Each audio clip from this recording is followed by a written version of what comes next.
이 동영상을 보고 하나님의 말씀을 듣겠습니다.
인간의 생은 참 시작이 중요합니다.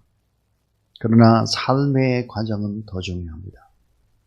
그러나 더 중요한 것은 인생의 마지막 끝입니다. 인간은 태어날 때 그리고 인생을 살아가면서 탄생한 생일을 기억하고 축하합니다. 생일이 아주 큰 날이죠. 그러나 죽게 되면 태어난 날이 아니라 죽은 그날을 중요하게 생각하는 것이죠. 그래서 제사를 지내기도 하고 우리는 추도 예배를 드리는 것입니다. 죽는 날을 기억하는 것이죠. 죽게 되면. 그리고 고인의 삶을 돌아보면서 교훈을 얻죠. 추도 예배 속에서. 인간은 시작할 때 너무나 연약한 핏덩어리 갓난 아이로 시작을 합니다. 그러나 한 인간의 생을 평가할 때 마지막 시기에 남긴 말이라든지 마지막 때 했던 행동이나 유언이나 편지글 같은 것은 매우 중요하게 여기죠. 그분의 인생을 어떻게 살아왔는지 마지막에 끝까지의 삶, 끝의 삶이 평가를 해주기 때문입니다. 자, 이분이 권력이나 명예에 초점을 두고 살아왔는지, 돈을 누리는 데만 신경을 썼는지, 쾌락을 위해 이기적으로 살아왔는지, 하나님을 정말 사랑하고 이웃을 사랑하고 섬기며 살아왔는지 마지막 가까이 오면 다 드러나기 때문입니다. 하나님은 모든 것을 보시고 아시고 우리의 삶의 무게를 다 바라보시는 분이시죠. 다시 말하면 정확히 평가하는 분이십니다. 오늘 본문의 말씀은 우리가 왜 살아야 되는지, 삶의 모티브가 뭔지, 무엇을 우리가 살아야 되는지, 삶의 비전이 무엇인지, 어떻게 살아야 하는지, 삶의 가치관이 무엇인지를 보여줍니다. 자, 삶이 끝난 이후에 그 삶의 결과, 그 열매와 영향력은 얼마나 큰가 하는 것을 고스란히 기록하고 있습니다. 자, 골고다에서 본 예수 그리스도의 삶, 가상칠언을 통해서 우리는 예수 그리스도가 어떻게 살아왔는지 마지막 7마디의 말씀, 가상칠언은 예수의 삶의 요약이요, 우리가 살아가야 될 삶의 지표인 것이지요. 그래서 중요합니다. 자, 우리가 무엇을 위해, 왜, 어떻게 우리가 남은 생애를 살아야 될 것인가라고 하는 삶의 표준, 삶의 기준, 삶의 방향, 삶의 또 비전, 이런 것들을 보여주는 것입니다.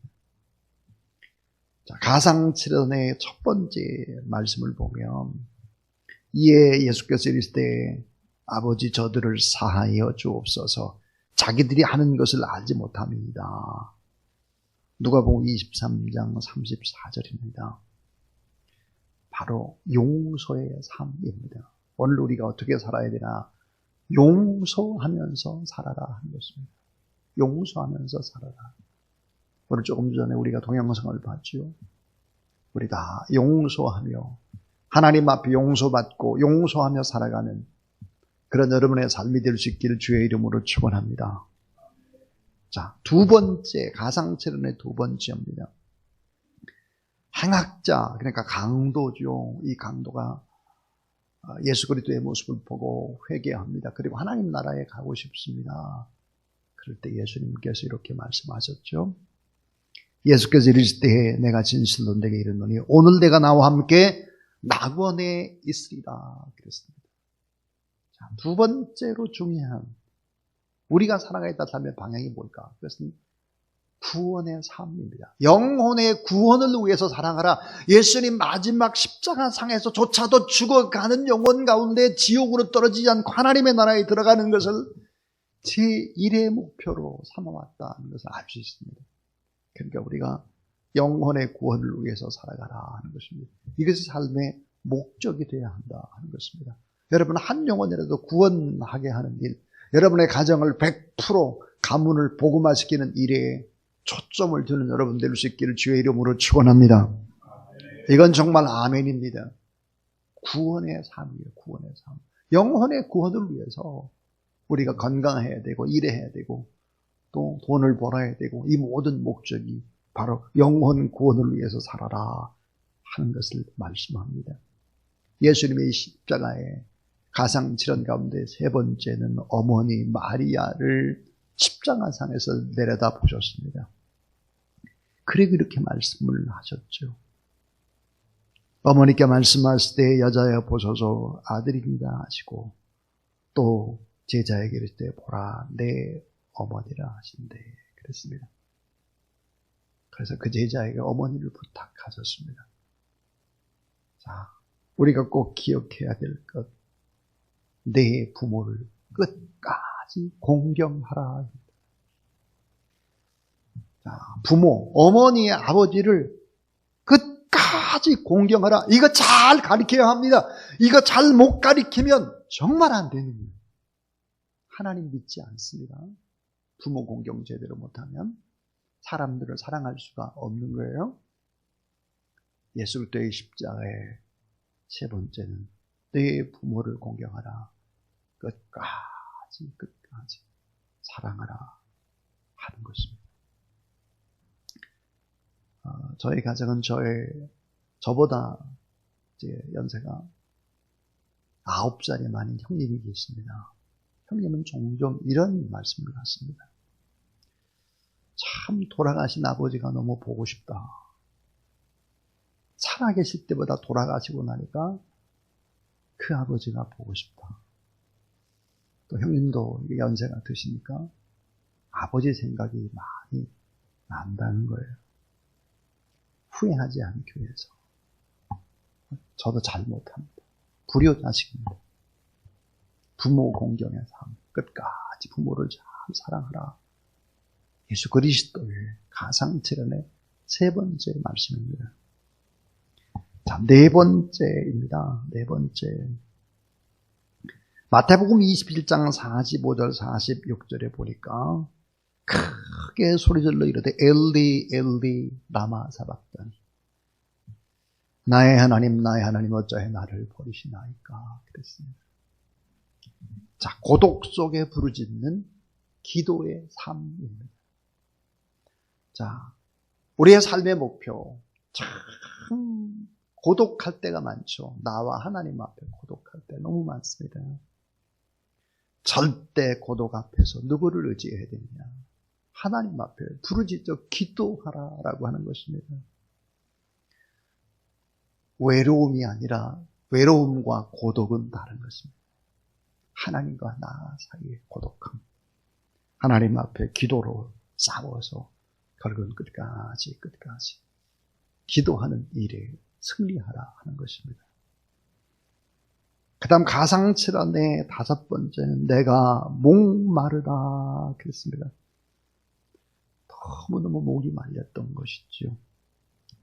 그것은 바로 고통 속에 하나님의 주권은 있는 것입니다. 고통 속에 하나님의 주권이 있다.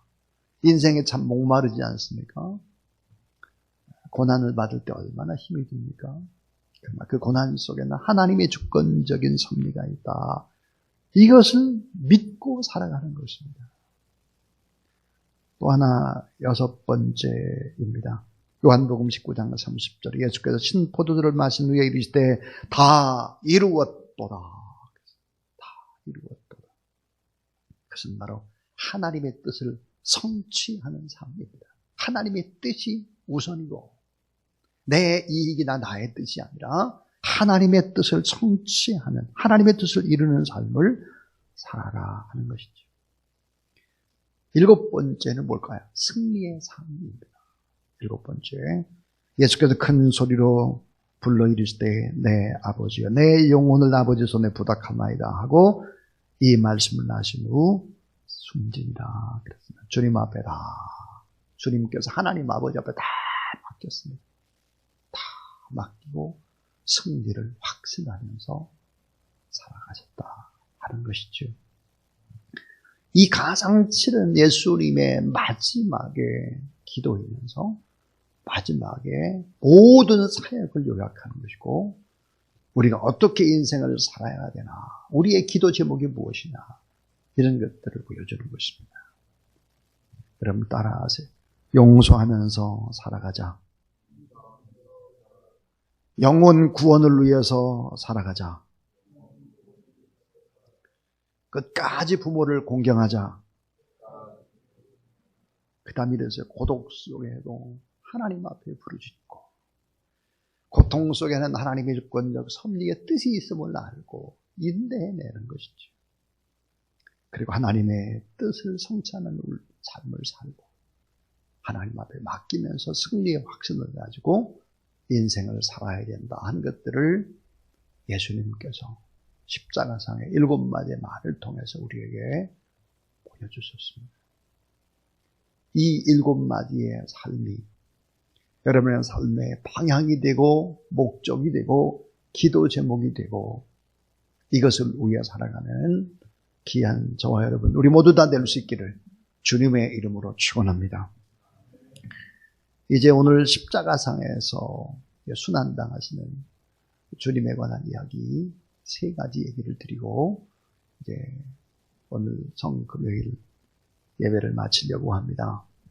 자, 첫 번째입니다. 첫 번째는 따라하세요. 끝까지 순환을 이겨내신 주님. 끝까지 순환을 이겨냈습니다. 자, 우리 죄 위에서 예수님께서 당하신 순환은 대신 받은 형벌, 그 고통은 너무 끔찍해서 떠올리기조차도 싫습니다. 그러나 잊지 않기 위해서 다시 생각을 해야 합니다. 다시 생각하라. 다시. 십자가 지시기 전과 이후 그 고통이 얼마나 무서운 형벌이었나를 다시 생각하라. 그 첫 번째 형벌이 잔인한 채찍질이었습니다. 잔인한 채찍질. 이 채찍질을 당하는 사람은 옷을 벗기고 손을 등지로 결박한 뒤에 등을 구부린 자세로 채찍질 당하기 좋은 자세로 기둥에 묶어버립니다. 그리고 긴 가죽 끝에는 날카로운 뼈나 쇠붙이를 달았죠.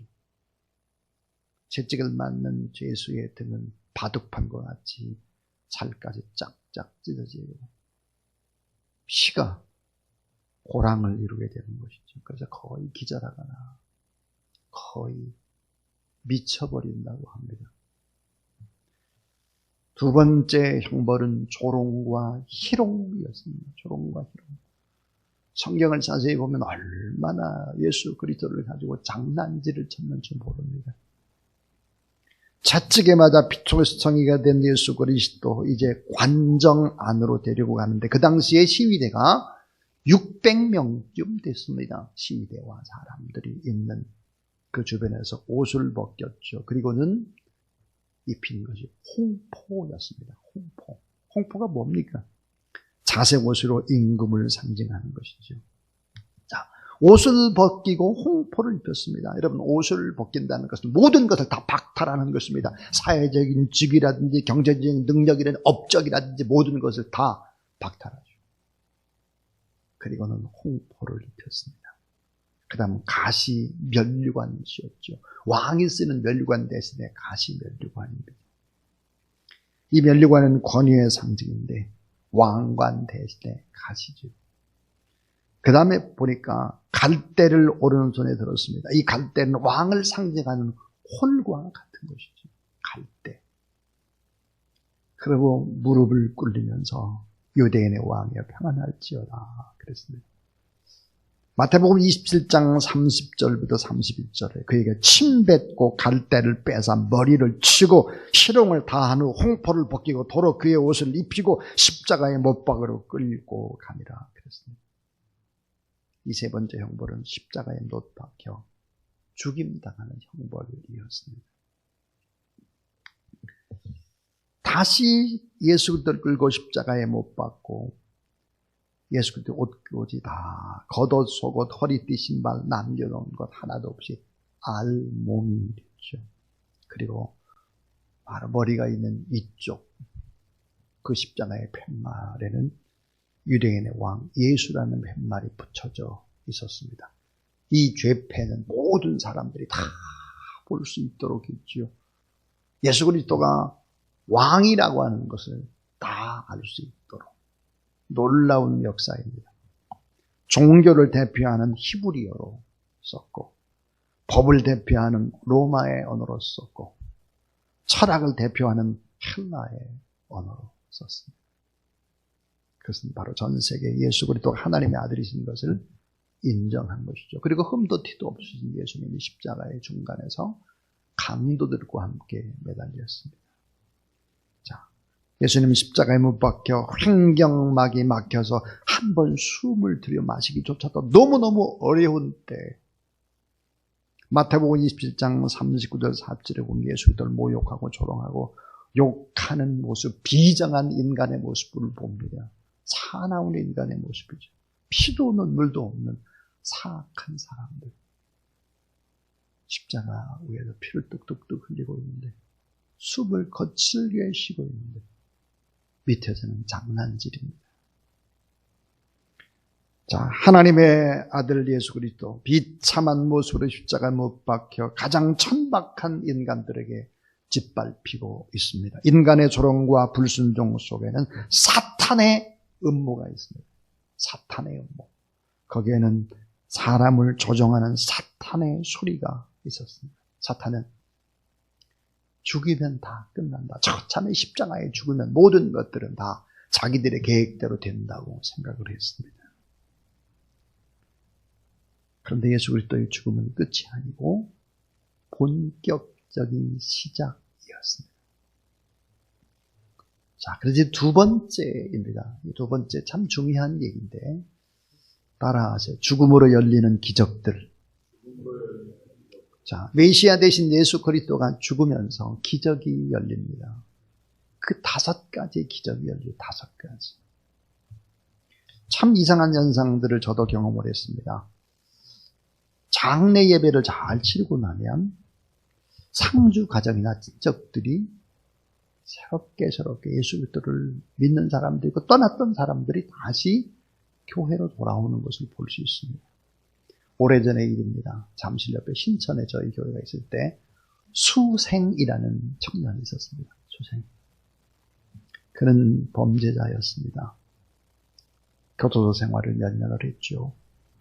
그리고 그 교도소 안에서 예수 그리스도를 영접했습니다. 그리고 늘 울면서 하나님 앞에 기도했고 자기가 범죄하는 인생을 산 것이 너무 후회가 되었습니다. 그리고 이제 출소를 해서 저희 교회에 나왔는데 저에게 이런 상담을 했습니다. 목사님, 제가 신장 이식을 좀 해주고 싶습니다.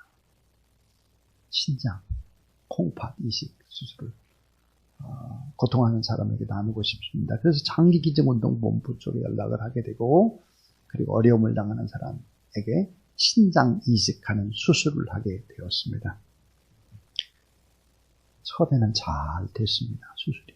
그 수생이 형제 신장을 받은 사람은 건강한데 이 수생이 형제가 갑자기 신장에 무슨 문제가 생겼어요. 그래서 다시 재차 수술을 하게 되었습니다.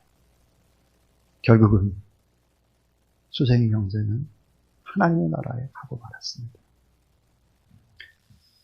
이 과정 속에서 제가 참 너무 안타까워서 하나님 앞에 예배를 드리고 저도 수없이 눈물을 흘렸습니다. 그때 장례 예배를 마치고 났는데 수생이 형제 어머니가 저희 교회에 나오셨습니다.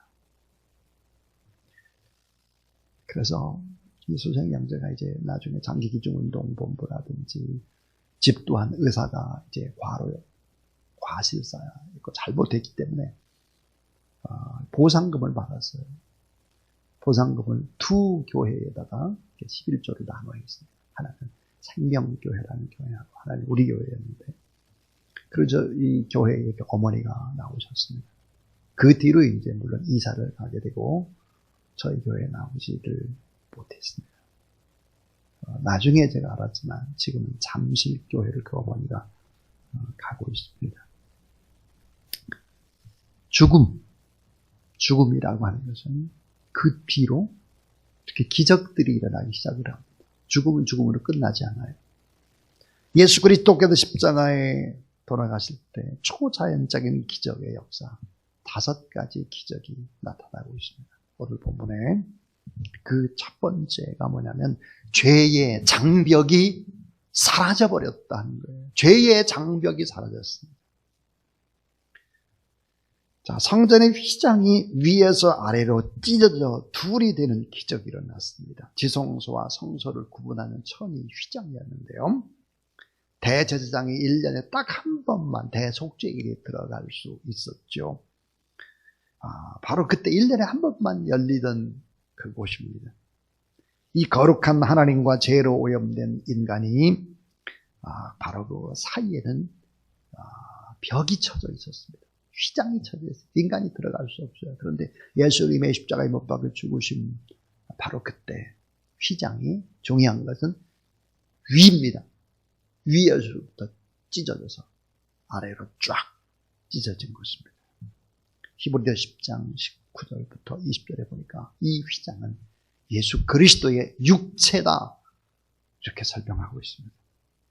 이것은 예수 그리스도의 육체가 찢어지면서 하나님과 인간 사이의 죄의 장벽이 바로 무너졌다 하는 것이죠. 따라하세요. 하나님과 교제할 수 있는 기적, 하나님과 교제할 수 있는 기적, 그 교제도 직접 교제할 수 있는 기적이 열리는 것입니다. 휘장이 찢어진 것이죠.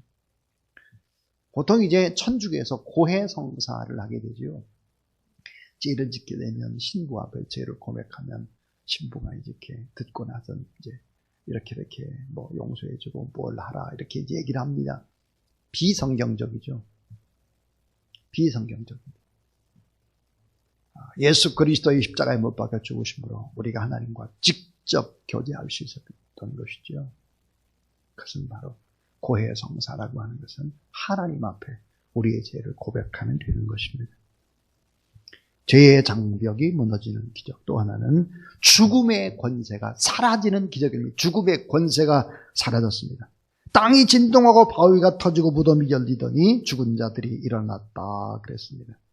그리고는 이 모습을 보고 많은 사람들의 신앙의 고백이 터졌습니다. 진실로 하나님의 아들이었도다 그랬습니다. 십자가의 은혜로 구속받은 성도들이 영원한 부활을 맞게 될 것이라는 예표를 십자가 이 사건을 통해서 보여줍니다. 또 하나 기적입니다. 또 하나의 기적, 세 번째 기적은 따라하세요. 하나님은 말씀하신다. 자, 흑암으로 말씀하시는 하나님, 흑암으로 말씀하세요. 직접 음성으로도 말씀하고 흑암으로도 말씀하고 환경으로도 말씀하고 삶의 고난으로도 말씀하고 사람을 통해서도 말씀하고 하나님은 침묵하는 분이 아니라 말씀하는 분이시다. 오늘 이 아침도 이 성전에 있는 분이나 또 집에서 또 동영상 보는 분이나 다 하나님이 말씀하신다는 사실을 믿으시기 바랍니다. 자, 흑암으로 말씀을 하신다. 하나님은 침묵하지 않아요. 예수님께서 세례 받으실 때도 하나님이 이렇게 말씀하세요. 이는 내 사랑하는 아들로 내 기뻐하는 자라. 변화산에서 예수님이 기도하실 때도 또 이렇게 말씀하셨어요. 이는 내 사랑하는 아들로 내가 기뻐하는 자니 너희는 저를 따르라 그랬습니다.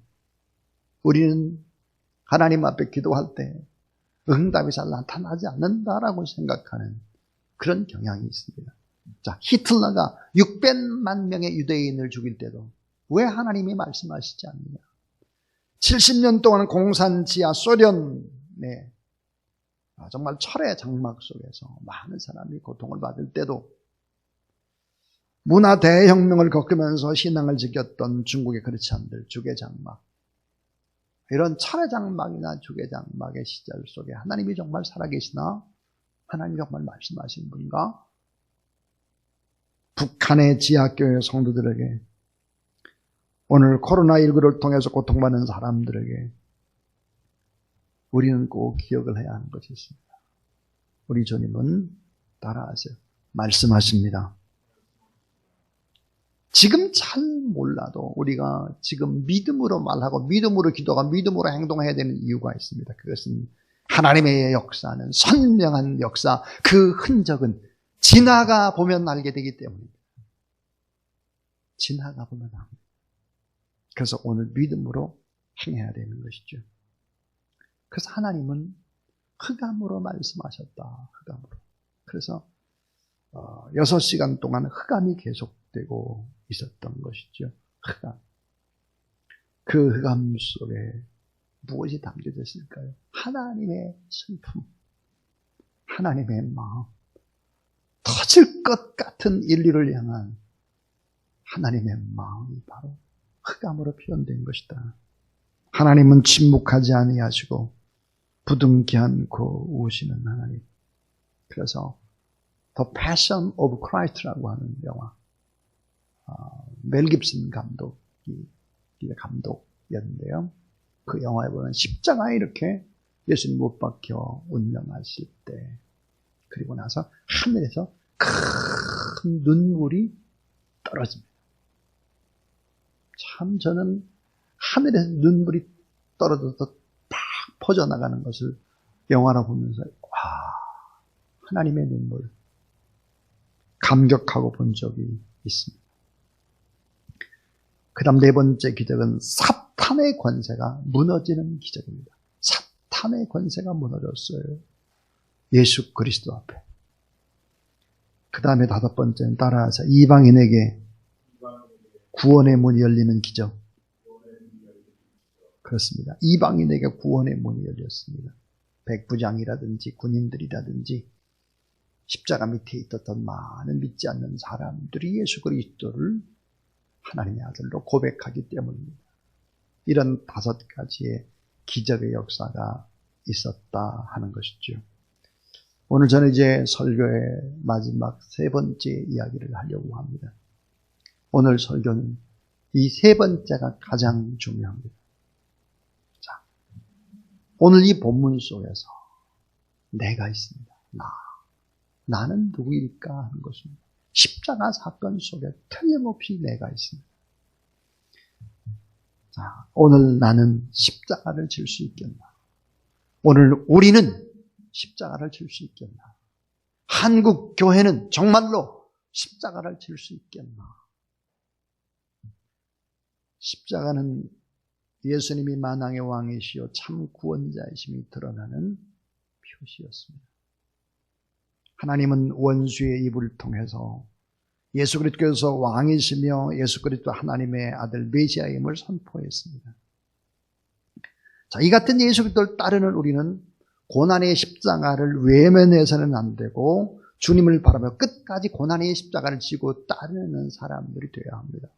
마태복음 27장 32절에 나가다가 시몬이란 구레네 사람을 만나매 그에게 예수의 십자가를 억지로 지워가게 하였더라. 중요한 단어가 억지로. 예수님은 십자가 지시고 올라가는, 골고다로 올라가는 그 자리에 어정쩡하니 따라오다가 붙잡혔습니다. 억지로 지워가게 했다 그랬습니다. 예수 그리스도의 십자가의 사건에서 구레네 사람 시몬을 생각해 보시기 바랍니다. 시몬, 많이 들었죠? 요한의 아들 시몬. 그러니까 베드로와 똑같은 이름의 시몬입니다. 구레네 시몬. 자, 구레네 사람 시몬. 이 구레네 사람 시몬은 알렉산더와 루포의 아비다 그랬습니다. 마가복음에 보면 알렉산더와 루포의 아비다. 십자가 지시는 예수님을 멀찍이 따라왔던 사람. 그래서 십자가를 지면서 예수 그리스도를 아주 가까이에서 볼 수밖에 없었던 사람. 구레네 시몬입니다. 억지로 붙잡혀서 대신 지고 골고다로 간 그런 사람. 억지로 십자가를 졌던 구레네 시몬은 예수 그리스도를 만나고 어떻게 됐을까 하는 것입니다. 성경은 훗날 구레네 시몬의 흔적들을 기록을 하는데 우리에게 참 놀라운 감격을 줍니다. 이 구레네 시몬은 어떻게 됐을까? 위대한 그 가족들이 바울의 동역자로 변화된 것을 기록합니다. 로마서 16장 3절에 주 안에서 택하심을 입은 루포와 그의 어머니에게 문안하라. 그의 어머니는 곧 내 어머니니라. 로마서 16장에는 파란만장한 복음을 증거했던 사도 바울의 맨 마지막 그 동역자들을 소개하는, 어찌 보면 참 잊을 수 없는 사람들을 기록하는 그런 장이죠. 그 동역자를 소개하는 마지막 장에서 루포가 나옵니다. 루포는 누굴까? 구레네 시몬의 아들입니다. 자, 루포의 어머니. 루포의 어머니는 곧 바울이 어머니로 모셨던 그 어머니는 누굴까? 구레네 시몬의 아내였습니다. 예수 그리스도를 직접 봤던 구레네 시몬 아들이 바울의 동역자였고 또 그 아내가 결국은 바울의 어머니처럼 바울을 섬겼다라고 하는 걸 알 수 있습니다. 사랑하는 성도 여러분, 우리가 억지로라도 끌려와서 주의 십자가를 질 수만 있다면 억지로라도 지라요. 억지로.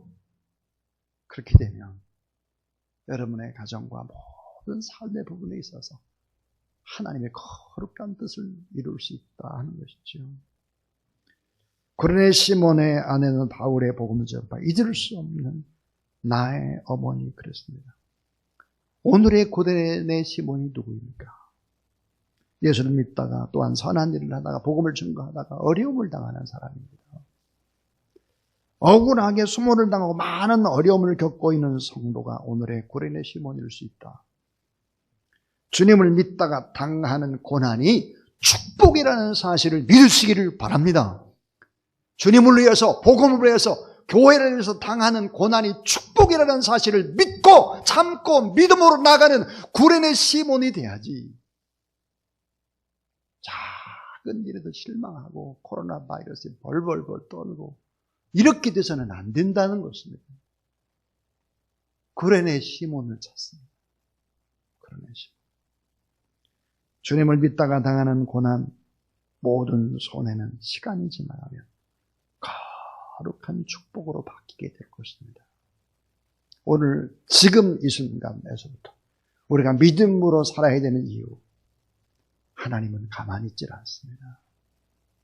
말씀하시고 억지로라도 고레네 시몬처럼 십자가를 지고 믿음의 길을 걸어가는 사람들의 그 가정을, 그 민족을 하나님이 복되게 하신다는 확신을 가지고 오늘도 장엄한 믿음의 길을 걸어가는 저와 여러분, 우리 모두 다 될 수 있기를 주님의 이름으로 축원합니다.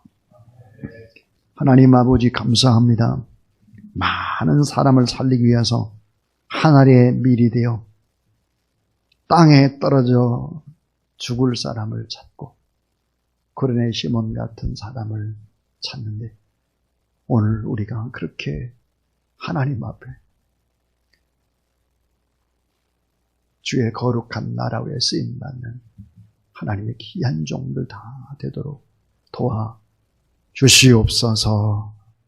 오늘 성금요일 거룩한 하루 온전하게 잘 보낼 수 있도록 하나님이 지키시고 보호하시고 오늘 이 새벽에 이 거룩한 잔에 나와서 예배드리는 한 분 한 분 올려드리고 가정에서 예배를 드리고 또 방송으로 참여하는 모든 하나님의 종들 가운데 은총을 베풀어 주시옵소서. 십자가 상에서 예수님이 어떻게 삶을 살아야 될지를 보여주셨사오니 그 삶을 따르는 우리 하나님의 사람들, 복음의 동역자들이 다 되도록 도와 주시옵소서. 하나님 앞에 모든 영광 올려드리옵고 예수님 이름으로 기도를 드리면서 이제는 구주 예수 그리스도의 무한하신 은혜와 놀라우신 우리 하나님의 사랑과 성령의 능력과 권능의 거룩한 기름 부으심이 오늘 성금요일 거룩한 새벽에 하나님 앞에 예배드리고 나라와 민족과 열방과 고통하는 사람들을 위해서 기도하는 모든 하나님의 사람들 머리 위에 이제로부터 영원토록 함께 하옵시기를 간절히 축원하옵나이다. 아멘.